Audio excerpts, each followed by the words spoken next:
अलिंगन घडे मोक्ष सायुज्यता जुळे ऐसा संतांचा महिमा झाली बोलायाची सीमा तीर्थे पर्वकाळ अवघी पाया बेसकळ ऐसा संतांचा महिमा झाली बोलायाची सीमा तुका म्हणे देवा त्याची केल्या पावे सेवा ऐसा संतांचा महिमा झाली बोलायाची सीमा गजानन भूतगणाधिसेवितं कपेध्वजं फलचारुभक्षणं उमासुतं शोकविनाशकारकं नमामि विघ्नेश्वरपादपङ्कजं नमो विठ्ठला राजया पांडुरंगा नमो रुक्मिणी मौली गंगा नमो पुंडलिका नमो चंद्रभागा नमस्कार माता रुक्मिणी पांडुरंगा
पांडुरंगा करू प्रथम नमन दुसरे चरण संतांची त्यांच्या कृपाधामे कथेचा विस्तार बाबाजी सद्गुरु दास तुका सदा पंढरीनाथाय पादाब्जभंगम निवृत्तीश्वरानुग्रह प्राप्त दत्तम महेंद्राय ते रघुमो वसंतम समाधिस्तमोतिं भजे ज्ञानदेवं ओम नमो ज्ञानेश्वरा करुणाकरा दयाळा तुमचा अनुग्रह लाभलो पावनधारो चराचरी लोकाभिरामं रणगधीरं राजीवनेत्रं रघुवंशनाथं कारुण्यरूपं करुणाकरन्तं श्रीरामचन्द्रं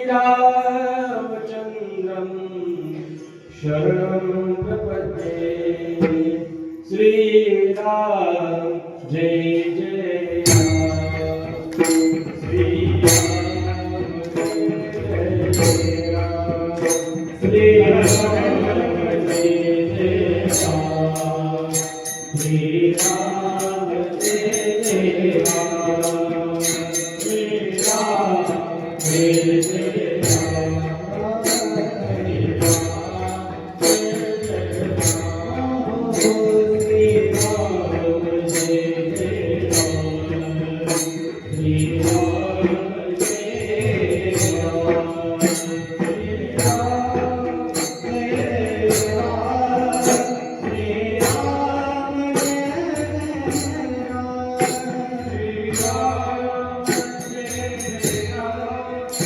Shri Ram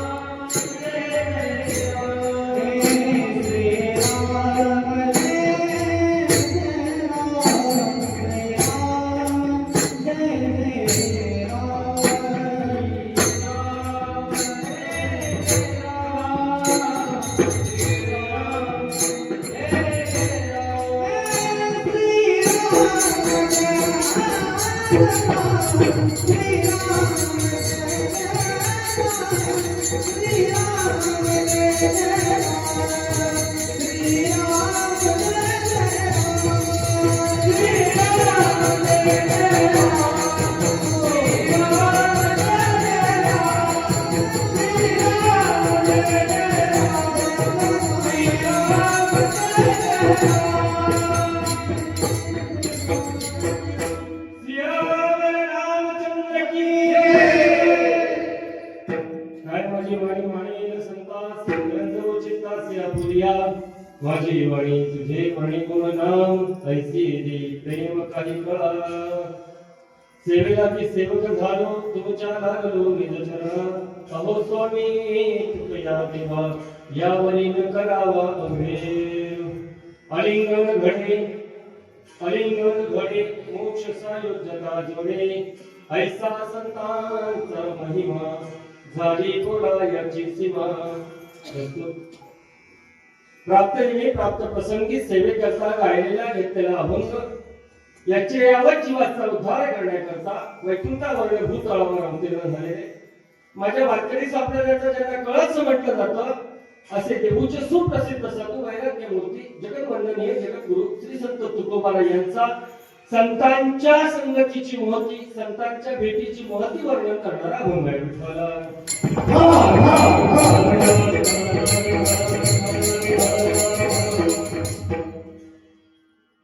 सेवेकरता घेतलेला अभंग जगद्वंदनीय जगद्गुरु श्री संत तुकोबाराय यांचा असून या अभंगाद्वारे जगद्गुरु तुकोबाराय तुम्हाला आम्हाला संतांच्या संगतीची महती पटवून देताना दिसतात त्याचं वर्णन करताना दिसतात अभंगाचा धावता भावार्थ बघायला गेलो तर जगद्गुरु तुकोबाराय तुम्हाला आम्हाला संतांच्या संगतीची महती सांगत असताना तुकोबाराय म्हणतात बाबारे तुम्हाला जर का संत भेटले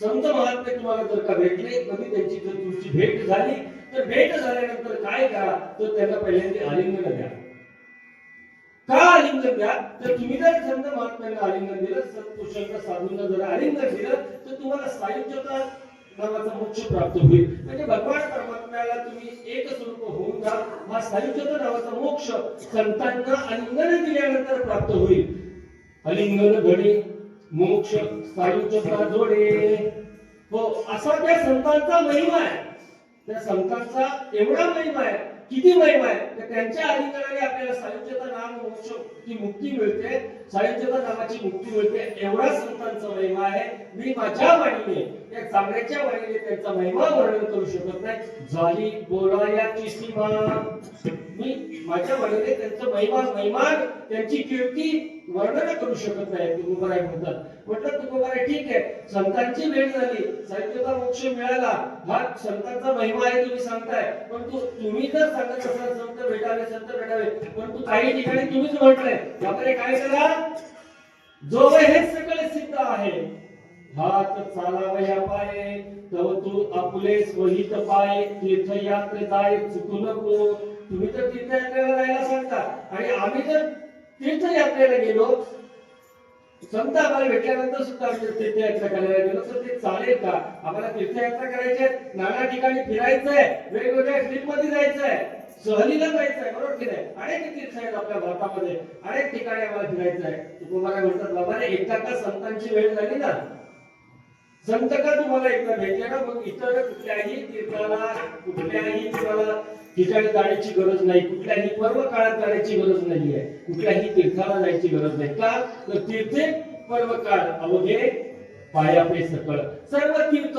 सर्व पर्व काळ त्या संतांच्या पायाजवळ येऊन लोणन करतात म्हणून तुम्हाला कुठेही जाण्याची गरज नाहीये म्हटलं ठीक आहे तुम्ही म्हणताय तीर्थयात्रेला जाऊ नका तीर्थ संतांच्या पायाजवळच असतात ते पर्वकाळ संतांच्या पायाजवळ असतात परंतु काही अशी देवस्थान आहेत अशी ठिकाण आहेत त्या ठिकाणी भगवान परमात्म्याचे स्वयंभू मूर्ती आहेत साक्षात्कार आहे त्या ठिकाणी त्याच्या दर्शनाला तरी देवाच्या दर्शनाला तरी आम्ही जाऊ शकतो की नाही तुकोबाराय म्हणतात बाबा त्याची सुद्धा गरज नाहीये तुम्ही का जर संतांची सेवा मनोभावे केली संतांची भक्ती जर का केली तर तीच सेवा तीच भक्ती देवाला पावली जाते तुकामुळे देवा त्यांची केली प्राणे सेवा ऐसा संतांचा महिमा झाली बोला याची सीमा ठळ ठळ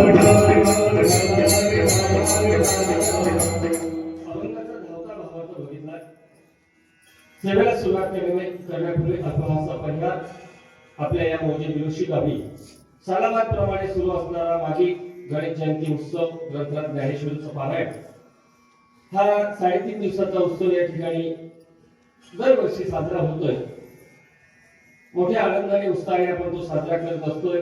संख्याबळ कमी असतं तरी आनंद उत्साह हा भरपूर आपल्यामध्ये असतो आणि त्याच आनंदाने त्याच उत्साहाने हा कालपासून आपल्या कृषी क्षेत्रामध्ये सुरू झालेला हा पावन पवित्र असा सोहळा भगवान गणरायाचा आपलं जे गावाचं आराध्य आहे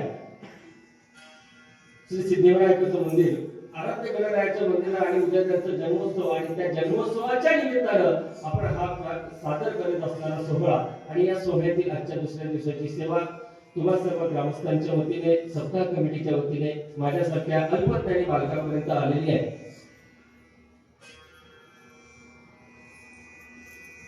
या सेवेत संतांचा संदेश तुमच्यापर्यंत मला पोहोचवायचा आहे. जे तुकोबारायांनी सांगितले, जे ज्ञानोबारायांनी सांगितले, नामदेवरायांनी सांगितले, माझ्या बुद्धीचं माझ्या मतातलं तुम्हाला काहीच सांगायचं नाही. फक्त सांगायचं आहे संतांचा संदेश सांगायचा आहे.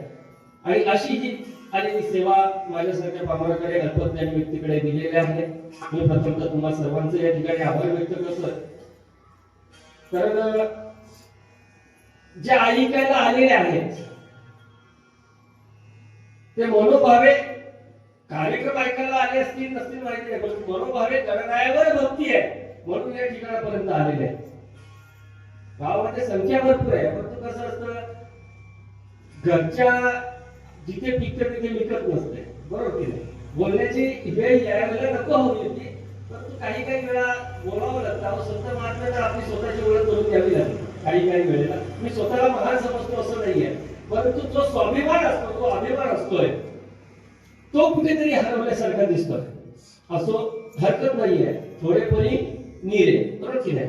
पोतभर लाया खाण्यापेक्षा पाव किलो काजू खाल्लेले कधी पण चांगले की नाही, बरोबर की नाही.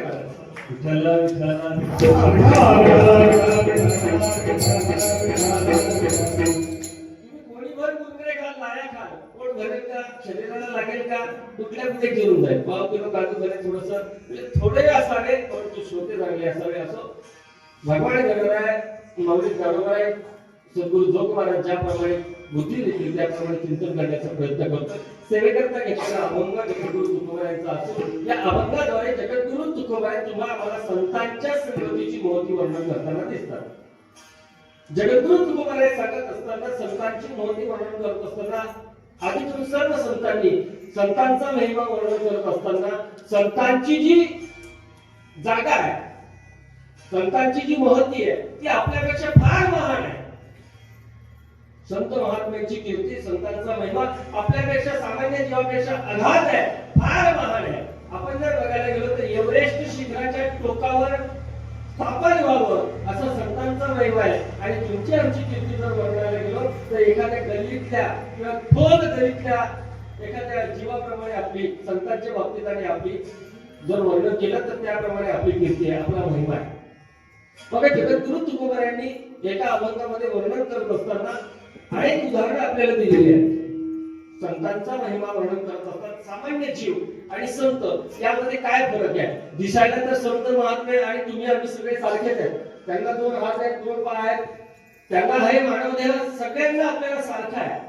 परंतु ते सारखं असताना सुद्धा ते जे अंतर आहे तुमच्या आमच्यामधलं आणि संतांमधलं ते काही निराळ आहे. मग ते अंतर कसं आहे तर जगद्गुरु तुकोबाराय त्या ठिकाणी काही दृष्टांत देताना दिसतात. जगद्गुरु तुकोबाराय काही दृष्टांत तुम्हाला मला पटण्याकरता दृष्टांत देत असतात. एका अभंगामध्ये जगद्गुरु तुकोबारायांनी दृष्टांत देत असताना तुकोबाराय म्हणतात, बाबा रे दही आहे दही. आपण शेतकरी वर्ग आहे, प्रत्येकाला दही हा विषय माहिती आहे. जरी आता घरी बनत नसेल, जरी आपण बाहेरून 5 किलोचा डबा विकत आणत असलो तरी पूर्वीच्या काळी दही हे प्रत्येकाच्या घरी घरचं बनलेलं दही असायचं. मग त्या दह्यामध्ये जर त्या दह्याची घुसळण केली किंवा ते जर कडवलं तापवलं तर त्या दह्यापासून 2 पदार्थ निघायचे. ते घुसळण केल्यानंतर त्यातनं एक लोण्याचा गोळा सुद्धा निघायचा. म्हणजे निघतो, आता पण निघतो. निघायचं म्हणजे पूर्वी निघायचं, आता निघत नाही असं नाही. आता सुद्धा घुसळण केलं त्यातनं दह्याचा लोण्याचा गोळा निघणारच आहे आणि ताक बाहेर पडायचं. विशिष्ट लोण्याचा गोळा तो विशिष्ट आकार घ्यायचा आणि बाकीचं ते पाणी ताक आपण ज्याला म्हणतोय ते ताक सुद्धा तयार व्हायचं. परंतु ते ताक तयार झाल्यानंतर लोण्याची जर आपण लोणी खरेदी करायला गेलो किंवा ते लोण्यापासून तयार केलेलं तूप खरेदी करायला गेलो तर ते तुम्हाला ताकाच्या भावात मिळेल का हो? ताकाच्या भावात तूप तुम्ही विकत घ्याल. तुपाची किंमत हजारोच्या संख्येने आहे आणि ताक कसं दिलं जातं? फुकट दिलं जातं, फुकट. बरोबर की नाही? ताक हे आसार सांगितलेलं आहे आणि सार हे लोणी किंवा तूप सांगितलेलं आहे. म्हणजे ताक आणि लोणी जर आपण एकत्र घ्यायला गेलो, ताक कशाला म्हणतात? सोप्या भाषेत सांगू, आसार, जसं महाराजांनी म्हटलं आसार आहे, ज्यात काहीच ताकद उरलेली नाहीये, ज्यात काहीच ताकद उरलेली नाही त्याला ताक म्हटलं जातं. बघा, एखादा जर आजारी व्यक्ती असेल, त्याला काहीच पचत नसेल, अजीर्ण झालं असेल, काही खाल्लं की लगेच उलटी होणार, डिसेंट्री लागणार, म्हणजे ते लगेच बाहेर पडलं जायचं. मग डॉक्टर त्याला सल्ला देतात, बाबा तुला भाताचं शीत सुद्धा जर पचत नसेल ना तर एक काम कर, काय कर, तू ताक घ्यायला सुरुवात कर. कमीत कमी 2 दिवस तरी त्या ताकावर तू काढशील. म्हणजे ताक आहे हे, ताक म्हणजे नाईलाज म्हणून घ्यावं. परंतु त्या ताकाची, आणि महाराज म्हणतात जर लोणी आणि ताक तुम्ही खरेदी करायला गेले तर एका किमतीमध्ये घ्याल का हो? त्याची किंमत वेगवेगळी असणार आहे की नाही? लोणी काहीतरी पटीने त्या ताकापेक्षा कितीतरी पटीने महाग असणार आहे. महाराजांचं वर्णन आहे, दह्याची अंगे निघे ताक लोणी, एका मोले दोन्ही मागू नये. एका मोलामध्ये तुम्ही जर घ्यायला गेले तर लोक तुम्हाला मेहनत काढतील. बरोबर की नाही? तुम्ही म्हटलं अरे तुपाची किंमत 1000 रुपये किलो आहे, मग ताक पण आम्हाला त्यातलंच निघाले ना, ते पण 1000 रुपये किलो द्या. लोक काय म्हणतील? याचे बरोबर की नाही? सांगण्याची गरज नाही. आटे पडलेले आहेत किंवा सटकलेला आहे, वरचा मधला खाली झालेला आहे, अनेक प्रकारे लोक त्याला बोलतात. म्हणजे दोन्ही एका किमतीमध्ये आपण मागू शकत नाही. तसंच संत आणि तुम्ही आम्ही, संतांची महिमा, संतांची महती तुमच्या आमच्यापेक्षा, सामान्य जीवनापेक्षा वेगळी आहे. तुकोबाराय आणखी एक उदाहरण त्या ठिकाणी देतात. तुकोबाराय म्हणतात जमीन आहे, जमीन. आता आपल्या ह्या रस्त्याचं काम सुरू आहे. रस्त्याचं काम सुरू असताना ते खोदकाम केल्यानंतर नाना प्रकारचे दगड त्या ठिकाणी मिळालेले, बरोबर की नाही? अनेक आपल्याकडे दगडाचे खदानी वगैरे आहेत. त्या ठिकाणी ते खोदकाम करत असताना वेगवेगळ्या प्रकारचे दगड आपल्याला त्या ठिकाणी भेटतात. जमीन खोदत असताना वेगवेगळ्या प्रकारचे दगड भेटत असतात. नवे नवे ज्या वेगवेगळ्या प्रांतात जाल त्या वेगवेगळ्या प्रांतामध्ये वेगवेगळे दगड असतात. आता आपण उत्तर कोकणामध्ये बोलतोय, जर आपण पश्चिम कोकणामध्ये जर गेलो, पूर्व कोकण, पश्चिम कोकण, त्या रत्नागिरी वगैरे त्या भागामध्ये जर गेलो तर त्या ठिकाणी आपल्याला एक विशिष्ट प्रकारचा दगड बघायला मिळेल. आणला जातो आपल्याकडे काही ठिकाणी बंगले बांधण्यासाठी, घर बांधण्यासाठी. तो लाल रंगाचा दगड असतोय, तो आपल्याकडे मिळत नाही, तो कोकणामध्येच मिळणार. आपण जर मध्य प्रदेशात गेलो तर आपण ती घराला जी कोठाराधी वापरतोय तिच्या खाली तो दगड कुठे फक्त मध्य प्रदेशात बघायला मिळेल, आपल्याकडे मिळणार नाही. तर राजस्थान मध्ये जर गेलो तर त्या ठिकाणी काय मिळतं? मार्बल मिळतं की नाही? ग्रॅनाइट म्हणा, मार्बल म्हणा, जे राजस्थानमध्ये त्याच्या खाली आहे त्या आपल्याकडे मिळणार नाही. म्हणजे जमिनीचं उत्खनन केल्यानंतर, खोदल्यानंतर अनेक प्रकारचे तुम्हाला दगड बघायला मिळतील. वेगवेगळ्या प्रकारचे दगड, वेगवेगळ्या प्रकारची माती त्या ठिकाणी आपल्याला बघायला मिळते. त्या काही ठिकाणी गारगोटे सुद्धा मिळतात.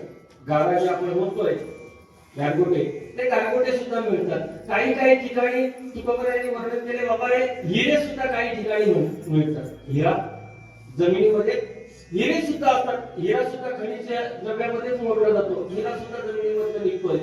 मग ते हिरे आणि ती गारगोटी तुम्ही एका किमतीत घ्याल का? हिरा आणि गारगोटी एका किमतीत आपण घेऊ शकतो का? नाही घेऊ शकत. का? तर हिऱ्याची किंमत आपण करूच शकत नाहीये, तिचं मोलच करू शकत नाही हिऱ्याचं. माऊली ज्ञानोबा आहे ज्ञानेश्वरी मध्ये वर्णन करताना म्हणतात की पृथ्वीपेक्षा अमूल्य असं रत्न, अमूल्य मोल त्याचं असेल तर ते हिऱ्यांचं आहे.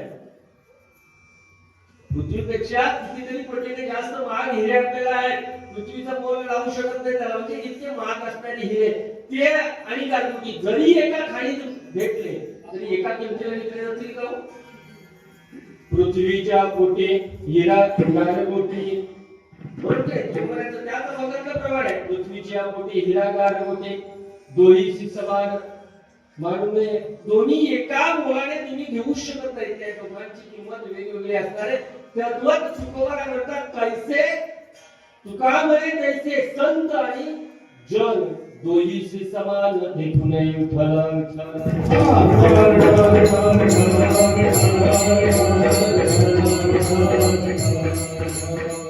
तुकोबारायांना म्हणायचं हेच आहे की बाबा रे, सामान्य जीव आपण म्हणतो संत आपल्यासारखे दिसतात, साधू महात्मे आपल्यासारखे दिसतात, सामान्य जीव आणि संतांमध्ये जी फरक आहे तो जो तुकोबारायांनी या ठिकाणी वर्णन केलाय. एका ठिकाणी एका कावडीच्या अभंगामध्ये जगद्गुरु तुकोबाराय वर्णन करत असताना म्हणतात, तो पूर्ण अभंग असा आहे की त्या अभंगामध्ये एका चरणामध्ये 3-3 त्या ठिकाणी उदाहरण तुकोबारायांनी दिलेले आहेत.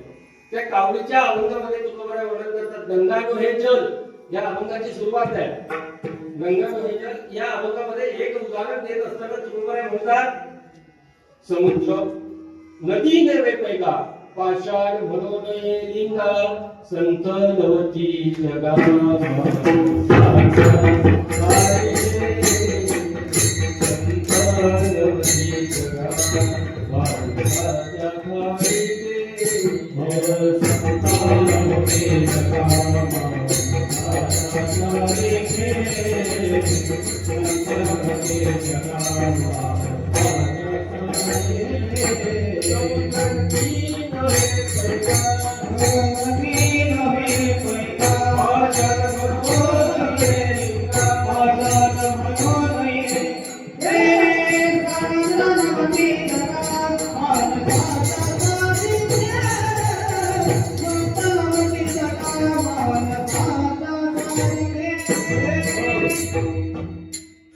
समुद्र नदी नो हे पैगा. जगद्गुरु तुकोबाराय वर्णन करताना म्हणतात, बाबा रे समुद्र आहे समुद्र, नदीला आपण समुद्र म्हणू शकत नाहीये, नदीला समुद्र म्हणू शकत नाही. पाषाण म्हणून लिंगा, प्रत्येक दगडाला आपण शिवलिंग मानू शकत नाहीये. प्रत्येक दगडाच्या आपण पाया पडतोय का? शिवलिंगाला विशेष असं तो नर्मदेचाच गोटा असावा लागतो, तेव्हा ते शिवलिंग त्या ठिकाणीच आपलं मस्तक नतमस्तक त्या ठिकाणी होणार आहे. म्हणजे विशेष असं काहीतरी असलं पाहिजे. म्हणजे पाषाण म्हणून लिंगा, संत नवती जगा मानसात्या सारखे. संत तद्वत संत आणि तुम्ही आम्ही एक समान नाहीये. म्हणजे संतांची महती वर्णन करत असताना संत काहीतरी निराळे. मग जगद्गुरु तुकोबारायांना त्या ठिकाणी सामान्य जीवाने तुमच्या आमच्यासारख्याने प्रश्न केला असावा, तुकोबाराय संत जर एवढे महान असतील, त्यांची कीर्ती जर एवढी असेल, तर मग आम्हाला संत मिळणार नाहीत का? तुकोबाराय म्हणतात मिळतील ना. संतांची भेट होणार, निश्चित होणार, परंतु त्याकरता आपल्याला तेवढी पात्रता प्रदान करावी लागेल, आत्मसात करावी लागेल, त्या लायकीचे आपल्याला बनावं लागेल. त्यावेळेस संतांची आणि तुमची आमची भेट होईल.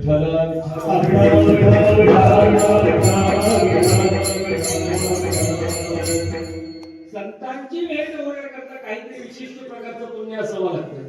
सहज संत भेटत नाही, सहज संत भेटत नाही. महाराज वर्णन करतात, एक वेळ तुम्ही अशक्य अशक्य गोष्ट शक्य करू शकताय. चंद्रामृत सुखा सेववेल. चंद्रातनं जे अमृत स्त्रवतं शारदेच्या पौर्णिमेच्या दिवशी, ते चंद्रामृत तुम्ही सेवन करू शकता. ते तुम्हाला कदाचित सेवन करता येईल, त्याचं प्राशन करता येईल. असता जाता रवी धर्मेल. अस्ताला जाणारा सूर्य तुम्ही थांबवू शकता. नाही अनेक ठिकाणी आपण पुराणात जर बघितलं तर अनेक पतिव्रत स्त्रियाने सूर्याला काय केलेलं आहे? सूर्योदयापासून थांबवलेलं आहे, सूर्योदय होऊन दिलेला नाहीये. म्हणजे त्या ठिकाणी असता जाता रवी धर्मेल. तो सूर्य सुद्धा आपण थांबू शकतो, तो सूर्यास्त थांबू शकतो. काही काळात करता काय नाही, परंतु आपण थांबू शकतो. पाया गेला सागर तरवेल. आपल्या स्वतःच्या हाताने स्वतःच्या बाहूंनी समुद्र आपण तरुण पलीकडे जाऊ शकतोय. म्हणजे या टोकापासून समुद्राच्या पलीकडे दुसऱ्या टोकापर्यंत, दुसऱ्या देशापर्यंत, दुसऱ्या खंडापर्यंत आपण पोहोचू शकतोय. परंतु महाराज वर्णन करतात, परित्या साधूची भेटना होईल का? त्या संतांची एवढं तुम्ही करू शकता, परंतु संतांची भेट होणार नाहीये. ऐसे कैसे आणि भेटतील ते साधू. ते साधू कशाने भेटतील? तर त्यासाठी आपल्याला तेवढं पुण्य कमावं लागेल. तर साधू भेटण्याकरता, संत भेटण्याकरता तेवढं पुण्य आपल्याकडे असणं गरजेचं आहे. जर तेवढं पुण्य नसेल तर संतांची साधूची भेट आपल्याला होणार नाही. महाराजांनी वर्णन केलेलं आहे, अनेक प्रमाणे तुम्हाला देता येतील.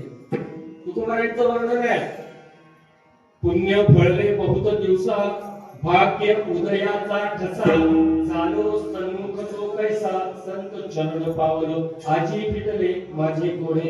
अनेक जन्माचं पुण्य माझं फळाला आलं आणि मग माझ्या संतांची आणि माझी भेट झालेली आहे. बघा, संत महात्म्याची भेट होण्याकरता तेवढं पुण्य, तेवढी पात्रता, ती लायकी आपली असावी लागते. कारण संत ओळखायचे म्हटले, भक्त ओळखायचं म्हटलं, आता आपल्यामध्ये सुद्धा एखादा महात्मा असू शकतोय, सांगू शकत नाही. एखादा महात्मा आपल्यामध्ये सुद्धा असेल, परंतु ती नजर, त्याला ओळखण्याची जी पात्रता आहे, ती नजर आहे, ती नजर आपल्याकडे असली तर आपण त्याला ओळखू शकतो. महाराजांचं वर्णन आहे, भक्ताचा महिमा भक्तची जाणती, दुर्लभ त्यागती आणि काळजी. भक्ताचा महिमा फक्त भक्तांनाच माहिती आहे, दुसरे कोणीही त्यांना ओळखू शकत नाही. जर तुम्हाला आकाशाला मिठी मारायची असेल, मला सांगा, आकाशाला मिठी मारायची, आपण या हाताने मिठी मारू शकतो का? शक्य नाहीये. का? तर आकाश एवढं मोठं विशाल आकाश आहे, त्या आकाशाला आपण मिठी मारू शकत नाही. आकाश दिवसाने माऊली म्हणतात, तयावनी थोर व्हावे. जर तुम्हाला आकाशाला गवसणी घालायची असेल ना, तर आकाशापेक्षा मोठं व्हावं लागेल. जर आकाशापेक्षा मोठं झाल्यानंतर किंवा तेवढं तरी तुम्हाला व्हावं लागेल, तर तुम्ही त्याला मिठी मारू शकता. तर तुम्हाला जर संत महात्मे भेटायचे वाटत असतील ना, ते भेटायलाही वाटत असतील, तर तुम्हाला संतांसारखं तुम्हाला बनावं लागेल. माऊलीचं प्रमाणे काय, पुण्य फळले बहुत दिवसा, पुण्य फळले बहुत दिवसा, भाग्य उदयाचा ठसा. भक्ताचं प्रमाणे बघा, हेतू तुकारायांचं प्रमाणे विठ्ठला विठ्ठला माऊलीचं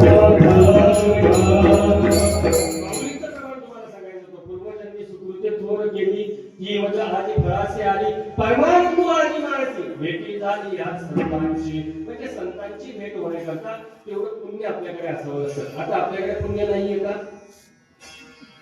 पुण्य आपल्याकडे नाहीये का? पुण्य प्रत्येकाकडे आहे. जर आपल्याकडे पुण्य नसतं तर आपण या सभा मंडपामध्ये जसं महाराजांनी वर्णन केलं, तर पुण्य नसतं, आपण जर भाग्यवान नसतो तर या ठिकाणी आलो नसतो. बरोबर की नाही? पुण्य या ठिकाणापर्यंत आपण आलेलो आहोत, या ठिकाणी श्रवण करतोय, भगवंताचं भजन करतोय, नामस्मरण करतोय, हे पुण्य आहे म्हणून चाललेलो आहोत. मग पुण्य आपल्याकडे आहे, मग महाराजांचं म्हणणं तेच आहे, काय तर बाबा, तुम्हाला पुण्य जर तुमच्याकडे असेल तर संतांची भेट होईल. पुण्य असेल तर संतांची भेट होईल. मग आमच्याकडे तर पुण्य आहे, मग आम्हाला संत का भेटत नाही? बघा, प्रकार असा घडला. पवन महाराज, गणेश महाराज हे आले, आपल्या सत्तांकरता आले, पारायण उरकलं, आणि पारायण उरकल्यानंतर विचार आला, म्हटलं चला चांगले दिवस आहेत, गणपतीचे दिवस आहेत, गणेश जयंतीचा दिवस आहे. मी महाराजांना म्हटलं, महाराज चला, माझ्या मनात एखादी आलिशान गाडी खरेदी करण्याचा विचार आहे, एखादी फोर व्हीलर नवीन. म्हटलं नवीन प्रकारच्या गाड्या आलेल्या आहेत, एखादी गाडी घ्यावी.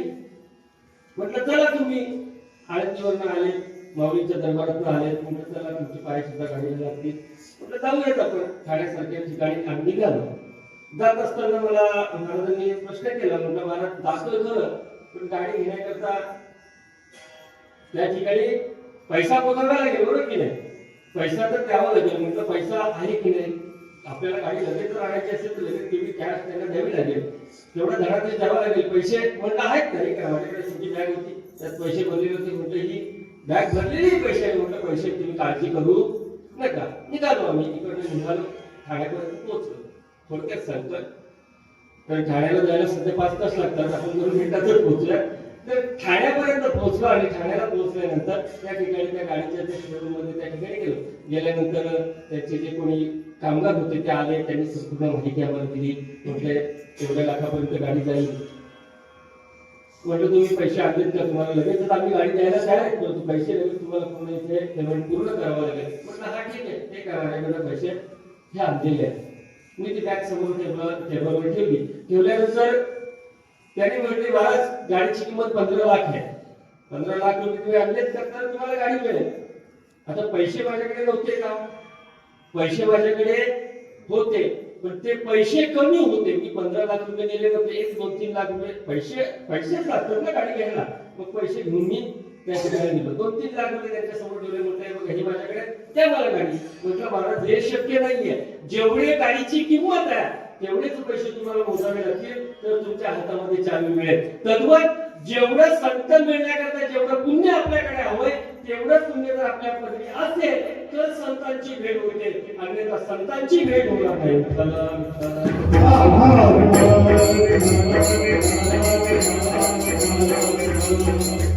संतांची भेट होण्याकरता आपल्याकडे तेवढं पुण्य असणं गरजेचं आहे. जर संतांची भेट झाली तेवढं जर पुण्य आपल्याकडे प्राप्त झालं आणि एका कदाचित तुम्हाला आम्हाला संतांची भेट झाली तर संतांची भेट झाल्यानंतर काय करावं तर तुम्हाला मी सांगितलं. बाबा काय कराल तुम्हाला जर संतांची भेट झाली ना तर काय कराल आपण म्हणतो पहिलं चला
संतांची भेट झाली ना मग तुम्ही काय कराल तर प्रथम त्यांना आलिंगन द्या. आपण काय करतो एखादा सत्पुरुष भेटला तर आपण काय करतो प्रथम पहिल्यांदा जाऊन त्यांच्या चरणावर डोकं टेकवतो. तुकोबराय म्हणतात असं करू नका. जर तुम्हाला जर साधूची भेट झाली संतांची भेट झाली तर प्रथम जाऊन त्यांना काय करा तर आलिंगन द्या. का संत महात्मे आग्रह करतात का साधूच्या भेटीचा का संत संगतीचा आग्रह करतात तुम्हाला मला संतांची संगत काय एवढी महत्वाची आहे. बघा जीवनामध्ये आपल्या जीवनाचं परिवर्तन करायचं असेल तर संगतीवर सर्व अवलंबून आहे. जीवनाला अधोगतीला न्यायचं आहे की ऊर्ध्वगतीला न्यायचं आहे भगवान परमात्म्यापर्यंत न्यायचं आहे की नरकाला जायचं आहे हे सर्व संगतीवर अवलंबून आहे. जशी संगत तशी तुम्हाला पंगत मिळणार आहे.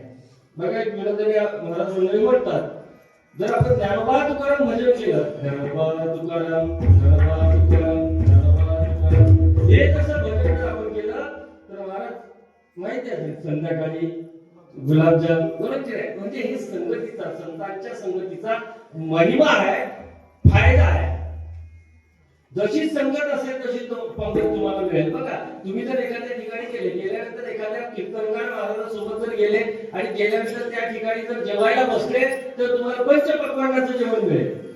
जर महाराजांसोबत एखाद्या गावी कार्यक्रमाला गेल्यानंतर पंचपक्वान्नाचं जेवण मिळेल. आग्रह करून वाटतील, घ्या आणखी थोडं घ्या, हे घ्या ते घ्या, आग्रह करून वाटतील. पण ते जर एखाद्या यासोबत गेले जिंगलांची क्लब वाल्यासोबत गेले तर गेल्यानंतर तुम्हाला त्या ठिकाणी तुमचा सत्कार होईल का?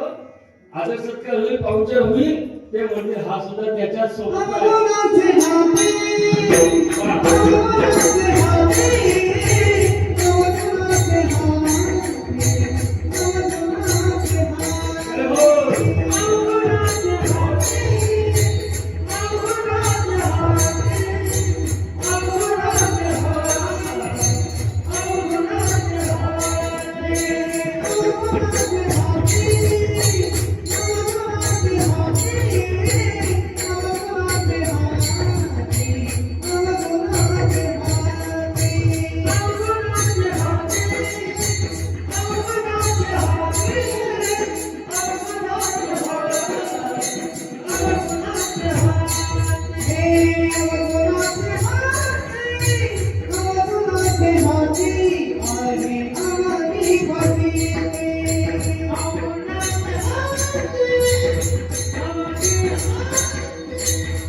अवगुणाच्या हाती आहे अवघीच फजिती. हो, तर एखादा अवगुणी व्यक्ती असेल त्याच्यासोबत गेल्यानंतर आपली फजिती म्हणजे संगत ही जीवनात फार महत्वाची आहे. जशी संगत असेल तशी पंगत तुम्हाला मिळेल. बघा संगत जर चांगल्याची केली तर तुम्हाला चांगलं खायला मिळेल, चांगलं भोगायला मिळेल, चांगल्या गतीला तुम्ही जाणार. एक सुभाषित आहे त्यामध्ये वर्णन केलेलं आहे. पावसाळा सुरू असतो, पावसाळा. त्या पावसाळा सुरू असताना पावसाचे काही थेंब चुलीवर गरम भाकरी करता गरम केलेल्या तवा आहे त्या तव्यावर पडतात. त्या थेंबाचं काय होईल? जर गरम तव्यावर पाण्याचे थेंब पडले तर त्याची वाफ होते, तो नाहीसा होतोय, त्याचं अस्तित्व संपलं जातं. तोच पाण्याचा थेंब एखाद्या कमळाच्या किंवा आपल्याकडे कमळ कमी पण आळू पटकन आपल्याला लक्षात येईल. आळूच्या पाण्यावर जर पडलं, पाण्यावर पडलं तर तोच पाण्याचा थेंब आपल्याला मोत्यासारखा चमकताना दिसतो. बरोबर, एखादा सूर्यकिरण जर त्याच्यावर पडलं तर तो चमकतोय, दुरून सुद्धा आपल्याला चमकताना दिसतोय. तोच थेंब तापलेल्या तव्यावर पडला, अस्तित्व संपलं. संगत बघा, संगतीचा परिणाम काय होतो? तापलेल्या तव्यावर पडला, स्वतःचं अस्तित्व गमावून बसला. आळूच्या पाण्यावर नाम कमळाच्या पाण्यावर पडल्यानंतर मोत्यासारखा दिसू लागला, मोत्यासारखा चमकू लागला. आणि तोच पाण्याचा थेंब, त्याच पावसाचं पाणी जर स्वाती नक्षत्रामध्ये एखाद्या शिंपल्यामध्ये पडलं तर त्याचं काय होतं? मोती बनला जातो, मोती. पावसाचा थेंब एकाच पावसामध्ये पडले थेंब, परंतु संगत वेगवेगळ्याची घडली. परिणाम, त्याचा जो परिणाम होता तो वेगवेगळा, त्याचा लाभ होता, त्याचा फायदा म्हणा, तोटा म्हणा, जे असेल ते वेगवेगळ्या प्रकारे परिणाम भोगावे लागले. म्हणून संगत चांगल्याची असणं गरजेचं आहे. बघा महाराजांची अनेक प्रमाण आहेत. एक प्रख्यात प्रमाण आहे, एक प्रसिद्ध प्रमाण आहे. तुम्हाला प्रत्येकाला माहिती असेल, प्रत्येकाने ऐकलं असेल. बघा महाराज वर्णन करतात त्या ठिकाणी दृष्टांत देतात. बाबा हिरा आहे, हिरा कोणाकडे असेल नसेल माहिती नाही, परंतु हिरा तो इतका कठीण असतोय, हिरा एवढा कठीण असतोय की तो जर ऐरणीवर, त्या लोहाराच्या ऐरणीवर ठेवला ना आणि वरून घणाने घाव घातले, एक तर तो हिरा घणामध्ये घुसेल किंवा ऐरणीमध्ये तरी घुसेल, परंतु हिरा कुठला जात नाही. हिरा ठेविता ऐरणी, वाचे मालिका घडी, तोची मोल पावे खरा, करणीचा होय चुरा. परंतु तोच हिरा जर ढेकणाच्या संगतीत गेला कुसंगे नाडेला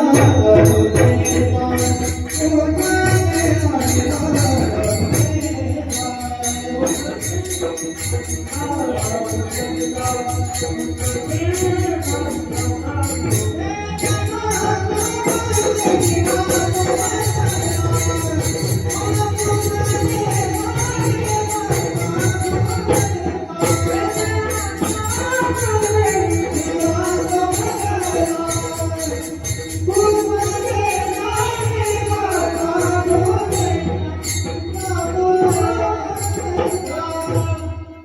ढेकळाच्या संगे हिरा, जो हिरा ऐरणीमध्ये घुसत होता, जो हिरा घराचे कितीही गाव मारले तरी फुटला नाही, तोच हिरा जर ढेकळाच्या संगतीत गेला म्हणजे वाईट वृत्तीच्या व्यक्तीच्या संगतीत गेला, वाईटाच्या संगतीत गेला तर कुसंगे नाडीला साधूचं सुद्धा परिवर्तन व्हायला वेळ लागत नाहीये.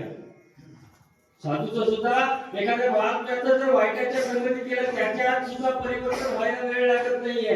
बघा एखाद्या कारणास्तला गावामध्ये संकट सुरू असेल आणि त्यावेळेस त्याला सांगितलं बाबा रे माळ घाल चांगलं असतं, तुळशीची माळ गळ्यामध्ये असावी, वारे कराव्यात, कपाळाला गोपीचंदनाचा टिळा असावा, हरिपाठ करावं, भजन करावं, कीर्तनामध्ये जावं, हे त्याला कितीही पटकून सांगा लवकर त्याच्या पदरी उतरत नाही. परंतु तोच एखादा जर नवीन वारकरी असेल आणि त्याचा जर जुना मित्र एखादा भेटला आणि तो जर म्हणणार ना तो काय सांगायचं तुला, आणि एवढ्या वर्षाची आपली मैत्री, एवढ्या वर्ष आपण काय खाल्लं, काय पिलं,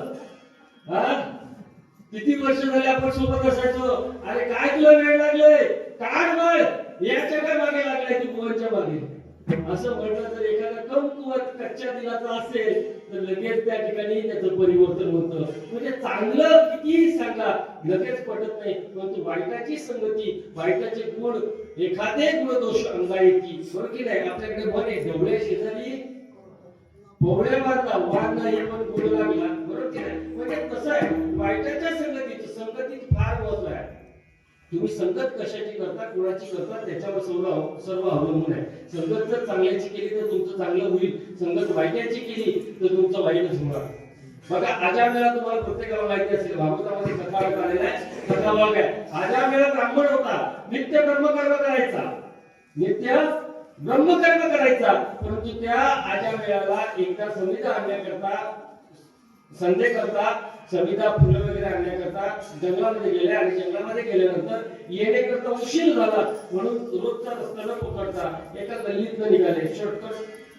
शॉर्टकट पकडला, म्हटलं पटकन लवकर जाऊ, तुझ्याला वेळ झालाय म्हणून ते एका गल्लीतनं गेले. आणि गल्लीतनं गेल्यानंतर ती गल्ली जी होती त्या गल्लीमध्ये वेश्याव्यवसाय सुरू असायचा. पूर्वीच्या गावची किंवा नगरांची तशी रचना असायची, तर त्या ठिकाणी त्या गल्लीत वेश्याव्यवसाय सुरू होता. आणि त्या ठिकाणी जात असताना त्या आजामेळ ब्राह्मणांनी जे नको बघायला होतं ते बघितलं. एक कामुक स्त्री आणि एक कामुक पुरुषाला त्या ठिकाणी प्रेम आलाप करताना बघितल्यानंतर या आजामेळाच्या मनामध्ये तो भाव निर्माण झाला.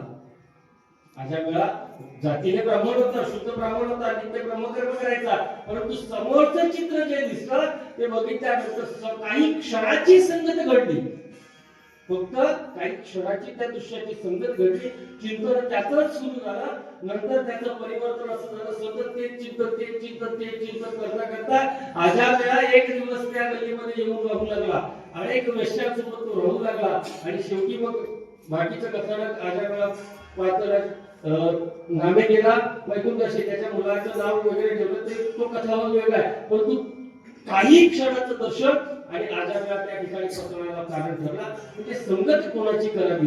बघा एक सोपं उदाहरण तुम्हाला सांगतो आणि पुढे जातोय. सध्याची सीझन आहे आपल्याकडे, आपल्या ग्रामीण भागामध्ये पण खूप आहे. समजा जयवंत आणि मी तर गावामध्ये आमची जोडी फेमस आहे, बाकी ज्यांना माहिती आहे.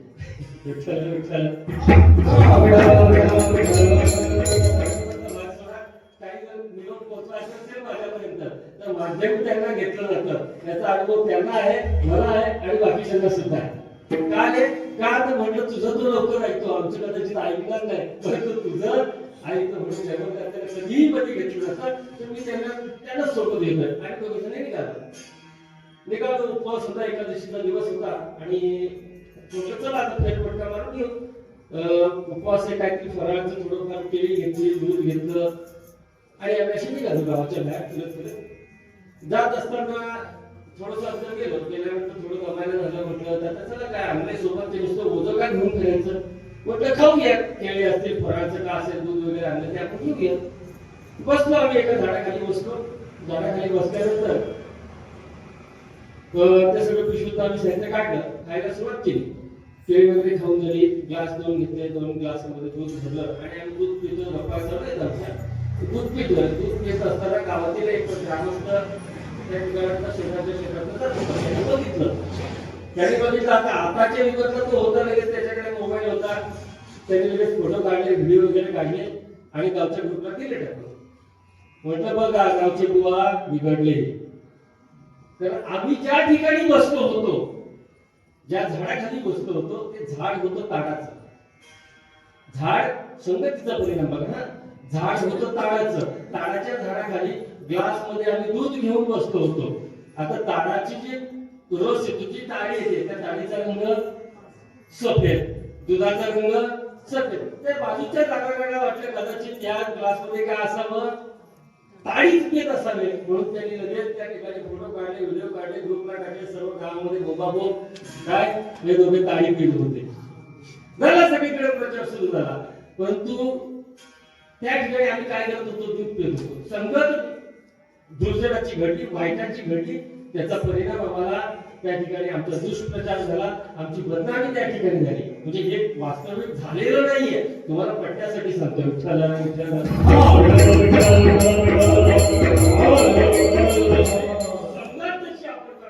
त्याप्रमाणे आपल्याला त्या ठिकाणी फळ मिळलं जातं. म्हणून संगत करत असताना संगत चांगल्याची करा. म्हणून संत महात्मे तुम्हाला मला संतांच्या संगतीचा आग्रह का करतात? संतांची संगत करा. का संतांची संगत करा? तर या जीवनामध्ये तुम्हाला आम्हाला अपेक्षित असणारं जे सुख आहे, ते सुख मिळण्याकरता एकमेव दुवा असेल तर तो म्हणजे संत, एकमेव मार्ग असेल तर तो म्हणजे संत. तुम्ही म्हणाल कसं काय? तर तुम्हाला आम्हाला अपेक्षित जे सुख आहे, ते सुख मिळण्याकरता बघा आपण रात्रंदिवस धडपडतोय, धड पडेपर्यंत धडपडतोय, धड पडेपर्यंत धडपडतोय, रात्रीचा दिवस करतोय, कष्ट करतोय, काबाड कष्ट करतोय. नवे मी या ठिकाणी 2 तास बडबडतोय. कशा करता हो? सुख कुठेतरी समाधान मिळावं, सुख मिळावं. तुम्ही या ठिकाणी बसलेत, भले टेकून का होईना बसलेत, मांड्या घालून बसलेत, पाय दुखतात, परंतु कशा करता? काहीतरी चिंतन ऐकायला मिळेल, काहीतरी चांगलं काहीतरी चांगलं मिळेल, समाधान कुठेतरी मिळेल. याकरता म्हणजे सर्व आपण धडपडतोय, हे सुखाकरता धडपडतोय. बरोबर की नाही? प्रत्येकाला अपेक्षित सुख आहे, परंतु सुख मिळतं का? पूर्ण आपलं आयुष्य निघून गेलं त्यात. सर्व सुखाची आशा जन्मोगी क्षणरी कौमुदी यत्नाही केला. विंडका दिशाची भावला माया वेष्टीला जीवमाधा. बरोबर की नाही? सर्व सुखाची आयुष्य आपलं गेलो सुखामध्ये, पण सुख आपल्याला मिळालं नाही. मग सुख जर आपल्याला मिळवायचं असेल तर काय करावं लागेल? तर तो देव, तो भगवान परमात्मा आपला असं करावं लागेल. आपुला तुम्ही देव करून घ्यावा, तेने मेन जीवा सुखवला. तो देव आपलासा करावा लागेल. पण तो देव आपलासा करण्याकरता संतांचं चरण धरावं लागते. कारण नाथ महाराज वर्णन करतात, संतांशिवाय देवाची प्राप्ती नाहीये. संता विना प्राप्ती नाही.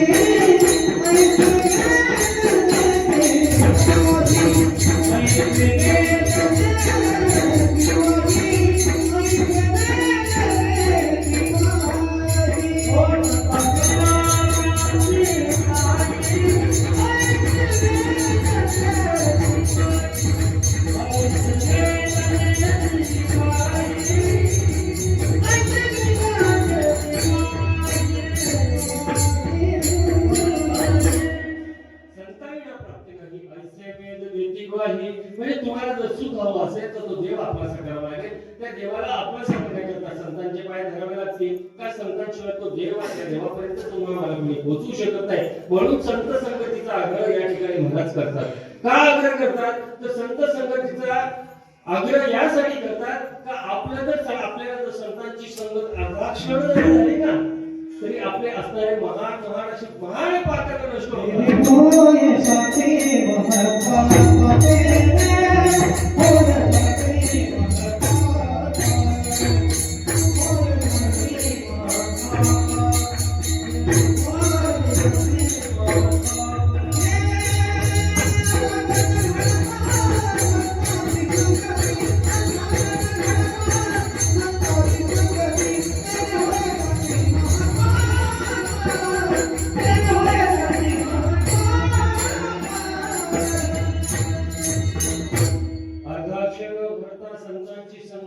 अर्धा क्षण जरी तुम्हाला संतांची संगती घडली ना तरी तुमचे महान महान पातक त्या ठिकाणी नष्ट होतील बघा. वाल्मिक ऋषींना वल्ल्या डोळ्याला नारदजींची संगत किती वेळ घडली हो.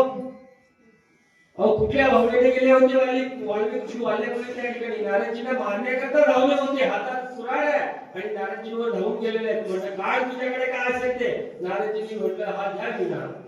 काय तर नारदजीकडे तेच धन होतं. आम्हा घरी धन श्रद्धाची तर तुम्ही बरोबर की नाही. आमच्याकडे तेवढंच आहे. हे राम नाम माझं धन आहे. हा विना घे आणि कर होईल. म्हटलं हे नको पैसे कर पैसे. मग नारदजींनी त्या ठिकाणी त्यांना उपदेश केला. वल्ल्याचा वाल्मिक ऋषी झाला. एवढी योग्यता प्राप्त झाली की केले रामायण रामादी. रामाच्या जन्माच्या अनेक वर्ष हजारो वर्ष पूर्वी रामायण लिहिलं. नुसतं लिहिलं नाही तर बोलीला वाल्मिक कैसेची चाले करेन वर्तुळ दाबीन नामा म्हणे. म्हणजे जसं वाल्मिक ऋषींनी लिहिलं तसं रामाला वागावं लागलं. ही पात्रता कशामुळं तर संतांच्या संगतीमुळे संतांच्या सहवासामुळं. म्हणून नाथ महाराज वर्णन करतात अर्धा क्षण होता संतांची संगती तेने होय शांती महत पापा. अर्धा क्षण भर जर तुम्हाला संतांची संगत झाली ना तर तुमचं महान महान मोठी मोठी पाप नाहीशी होती. बघा पापाचे अनेक प्रकार आहेत. थोडक्यात तुम्हाला सांगतो पाप उपपाप आणि महापाप असे अनेक प्रकार सांगितलेले आहेत. त्यात आपल्याला 3 कोटी प्रकार आणखीन आहेत. कायिक पाप वाचिक पाप आणि मानसिक पाप. 3 प्रकार तुम्हाला सांगतोय आणि सेवेच्या समारोपाकडे आपण जाऊयात. कायिक पाप कशाला म्हटलं जातं जे शरीराने आपलं घडलं जातं. कायिक पाप म्हणजे शरीराने एखाद्याला मारणं किंवा आपल्या शरीराने मच्छर मारणं मुंग्या मारणं हे जे आपण शरीराने दुसऱ्याला त्रास देतोय ते जे होतोय त्याला कायिक पाप म्हणतात. वाचिक पाप वाचेने आपण एखाद्याला अपशब्द बोलणार एखाद्याचं मन दुखेल अंतःकरण दुखेल एखाद्याला शिवीगाळ करणार त्याला वाचिक पाप किंवा खोटं आपण जर बोललो तर ते वाचिक पाप म्हणलं जातं. आणि मानसिक पाप जे मनामध्ये आल्यानंतर फक्त मनामध्ये येण्याची गरज आहे. ते कृती करण्याची सुद्धा गरज नाहीये. मनामध्ये जर आलं ना बाबा रे फार चांगली गाडी घेतली पुढे जाऊन ठोकून हे नुसतं आपल्या मनात जरी आलं तरी ते पातक आपल्या डोक्यावर बसलं जातं. बघा एक दृष्टांत सांगला जातो. गुरु इंग्रज महाराज एक विनोदाने दृष्टांत सांगायचे. मानसिक पाप कसं असतंय. एका गावामध्ये एक कुंभारी होती आणि एक माळी होती. भाजीपाला लावायचे आणि एकीकडे मडके काढले असे ते दोघी जणी बाजाराला जायचं. आठवड्याच्या बाजाराला कुंभूच्या बाजाराला जायच्या.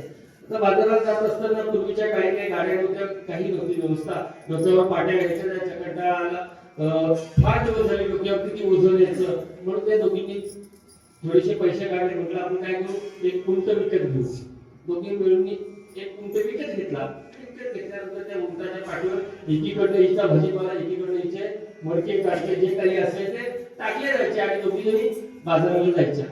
झाले एके दिवशी बाजारात जात असताना त्या उंटाने थोडीशी त्यांनी बघितलं. म्हटलं नक्की आपल्या पाठीवर असतंय काय म्हणून त्यांनी मान वळून बघितली. त्याला हिरवगार त्या ठिकाणी त्या मेथीच्या जुड्या वगैरे हिरवा भाजीपाला त्या ठिकाणी दिसला. त्यांनी मान लांब केली तोंड लांब केलं त्याची एक एक जुडी खायला सुरुवात केली. खात असतानाचा प्रकार असा घडला त्या दोघी जणी उंटाच्या दोन्ही बाजूनी चालत होत्या. परंतु ज्या बाजूनी भाजीपाला होता तिकडनं कुंभारी चालत होती आणि ज्या साईडने मडके होते तिकडनं माळी म्हणजे ती शेतकरी चालली होती.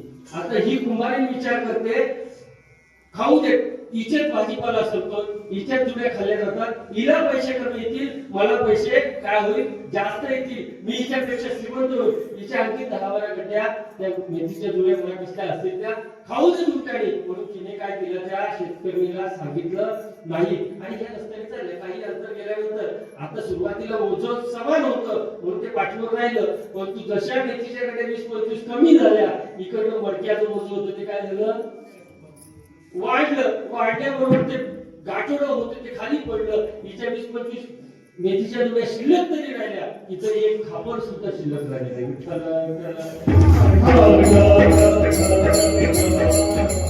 याला म्हणतात मानसिक पाप. मनामध्ये सुद्धा आपण दुसऱ्याचं जर वाईट चिंतन केलं तर त्या ठिकाणी ते पाप लागलं जातं. आणि अशा पापाची क्षालन असं पाप नाही फक्त संतांच्या संगतीत अर्धा क्षण जर संतांची संगती घडली तर संतांच्या संगतीत ते पाप नाहीसं होतं. म्हणून तुम्हाला म्हणतात बाबा रे संतांची संगती करा. ते संत जर तुम्हाला भेटले तर भेटल्यानंतर काय करा त्यांना आलिंगन द्या. प्रथम भेटी आलिंगन मग चरण वंदावे. पहिल्यांदा तुम्ही काय करायचं? आलिंगन संताची दिव्य झाली माझी काया मस्तक हे पाया वरिदाच्या ठेवी तसे आलिंगन संतांची भेट झाली ना, प्रथमतः त्यांना आलिंगन द्या, नंतर त्यांचं दर्शन घ्या. हे म्हणून तुकोबाराय म्हणतात, बाबा रे तुम्ही आलिंगन द्या. का आलिंगन द्या? आलिंगन दिल्यानंतर काय फायदा होईल? मोक्ष साय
तुम्ही जर एकदा का संतांना मिठी मारली ना, तर सायुज्यता नावाची मुक्ती मोक्ष तुम्हाला प्राप्त होईल.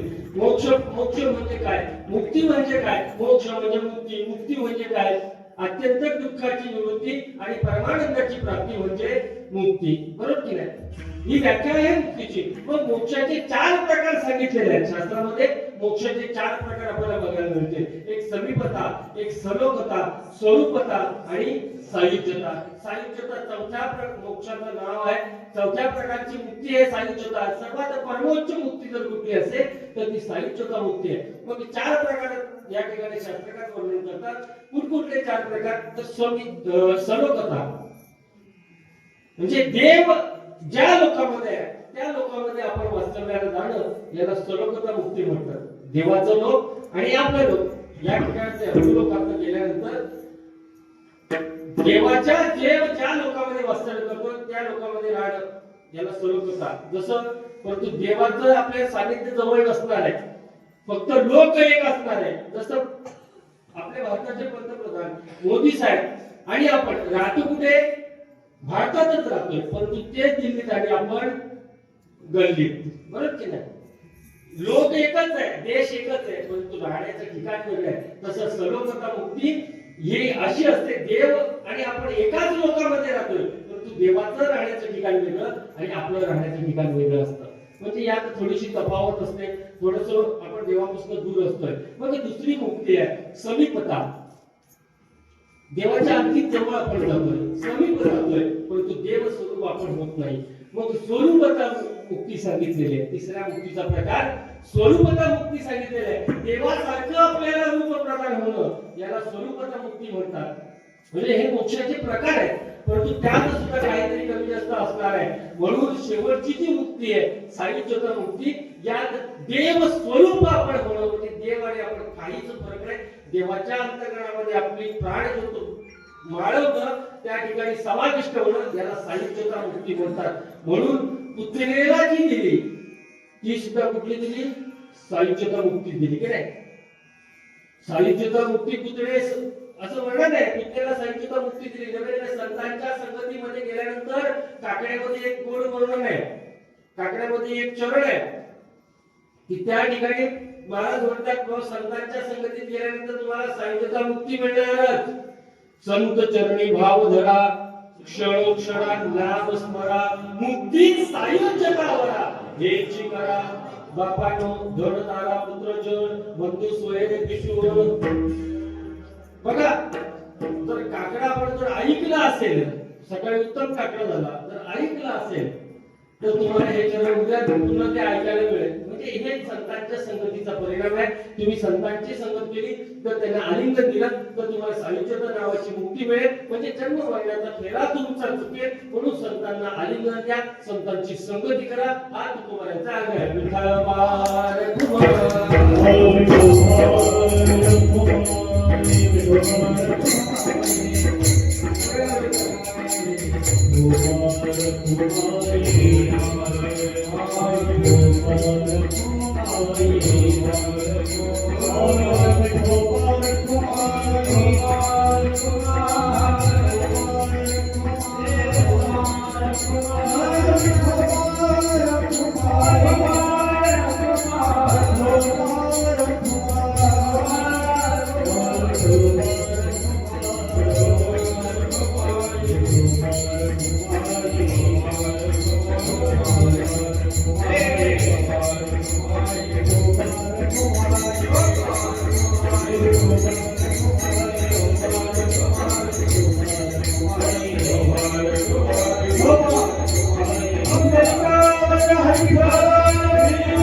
ऐसा संतांचा महिमा झाली खोला याची सीमा.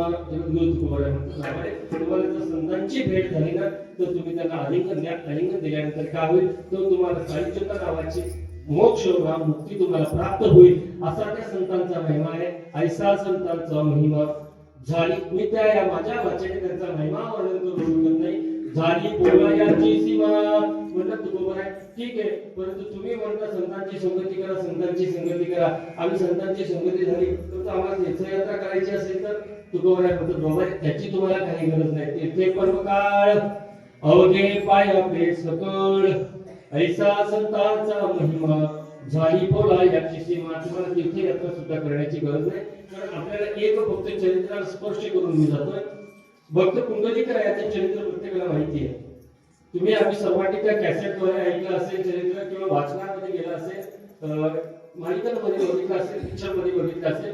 भक्त पुंडलिकाचं चरित्र ज्यावेळेस भक्त पुंडलिक काशी यात्रेकरता आई वडिलांच्या गळ्यामध्ये दोरी घालून बायकोला खांद्यावर घेऊन निघतात आणि निघाल्यानंतर एका स्वामींच्या एका महाराजांच्या आश्रमामध्ये रात्री वास्तव्याला थांबतात.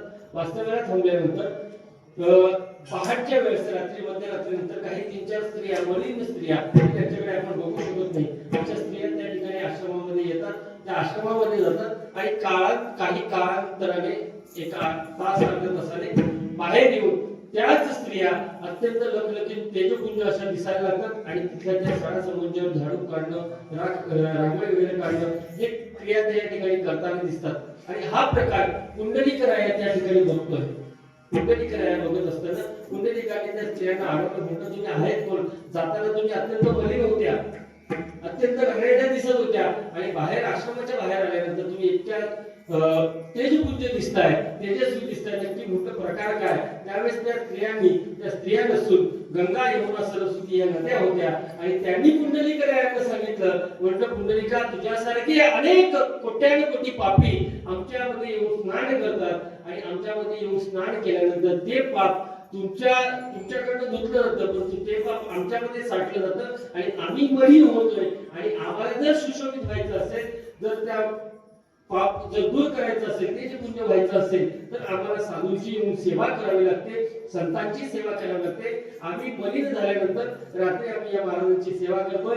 सेवा केल्यानंतर त्याचं फळ आम्ही पुन्हा पूर्ववत होतोय आणि पुन्हा तुमच्यासाठी पापी पुन्हा आमच्यामध्ये स्नान करायला मोकळे होतात. म्हणजे सांगायचं तात्पर्य आहे की तीर्थे पर्व काळ अवघी पायापे सकळ. साधू संतांच्या चरणावर तीर्थ लोटांगण घालतात. तीर्थे तया ठया येती पुढील भावया, हे संतांचं वर्णन आहे. म्हणून तीर्थ पर्वकाळ या ठिकाणी तुम्हाला जायची गरज नाही. कधी तर संतांची भेट झाली तर, संतांची भेट झाली सर्वच त्या ठिकाणी तुम्हाला मिळेल. नवे संतांची भेट झाली तर देवाची सेवा करण्याची सुद्धा गरज नाही. का तर देवाची सेवा, देवाला आपल्या भक्ताची सेवा केलेली जास्त आवडते, बरोबर की नाही? भक्ताची सेवा जेवढी करा तेवढी देवाला आवडते. एक वेळ देवाची सेवा, देव सारावे परते संत पूजावे अवते, बरोबर की? म्हणजे संतांची आधी पूजा करावी हे महाराज म्हणतात. महाराजांना तेच म्हणायचे, बाबा रे, जर देव जरी तुम्हाला भेटला ना, देवाची सेवा करण्याची सुद्धा गरज नाही, तर संत भेटले तर अभंगाचा शेवटची करा.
त्यांची केली पावे सेवा, ऐसा संतांचा महिमा, झाली बोलायाची सीमा. जगद्गुरु तुकोबाराय हा संदेश देतात की बाबा रे, संत महात्म्यांची सेवा केल्यानंतर ती देवाची सेवा करण्याची गरज नाही. त्यामुळे देवा त्यांची केली पावे सेवा, तर देवाला सुद्धा त्या संतांची, साधू संतांची सेवा केलेली आवडते. म्हणजे देवाची सेवा तुम्हाला वेगळी करण्याची गरज नाही. म्हणून त्या साधू संतांची संगती करा, संत संगती धरा, संतांच्या संगतीमध्ये राहा, साधूंची सेवा करा, महात्म्यांची सेवा करा. जर साधूंच्या संगतीत राहिले, संतांची सेवा जर केली, संतांच्या संगतीत राहिले, तर तुमच्या जीवनामध्ये येणारे जे दुःख आहे ते दुःख समूळ नाहीसं होईल. नव्याने जन्म मरणाचा फेरा सुद्धा चुकवला जाईल. म्हणून साधू संतांची संगत करा. हेच तुकोबाराय आदी गुरु सर्व संतांना तुम्हाला मला सांगायचं आहे. झालेली सेवा भगवान गणरायाच्या तुम्हा सर्व थोड्या मोठ्यांच्या चरणी या ठिकाणी समर्पित करून सेवेला या ठिकाणी पूर्ण निर्णय देऊ. त्या संतांनी तुम्हाला मार्ग दाखवला, त्या संतांचं एक वेळ भजन करू. ज्ञानेश्वर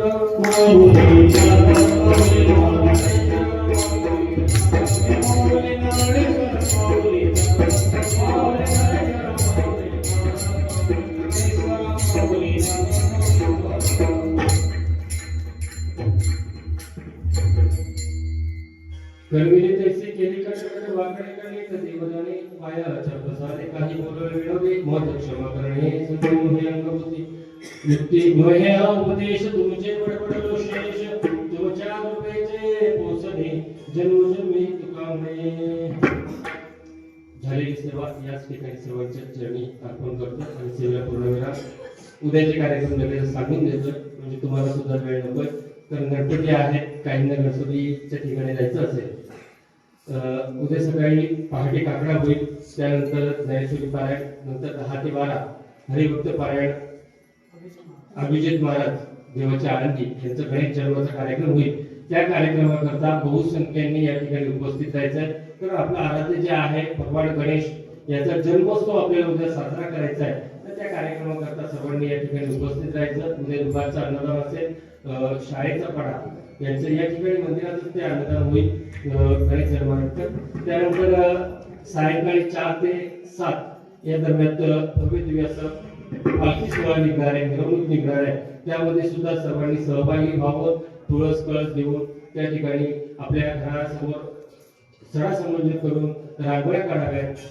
चांगल्या प्रकारे सजून धजून या ठिकाणी पालखी सोहळ्यामध्ये उपस्थित राहून संध्याकाळी पालखी सोहळा, त्यानंतर दीपोत्सव आहे, दीपोत्सव होईल. दीपोत्सव झाल्यानंतर सायंकाळची भोजनाची व्यवस्था श्री सिद्धिविनायक नगर यांची असणार आहे.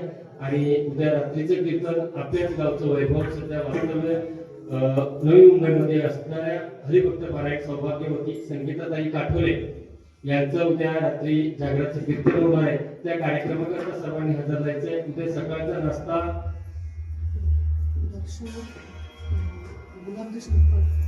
गुलाब दशरथ पाटील कोटाची तांबिवली यांचं सकाळी कीर्तन आधी नाश्ता असणार आहे या ठिकाणी. तर त्याचा सुद्धा सगळ्यांनी उपभोग घ्यायचा. सर्वांनी बहुसंख्येने या ठिकाणी कार्यक्रमाला उपस्थित राहून कार्यक्रमाची शोभा वाढवावी ही सर्वांना विनंती. आणि सेवेला जय विठ्ठल जय विठ्ठल जय विठ्ठल.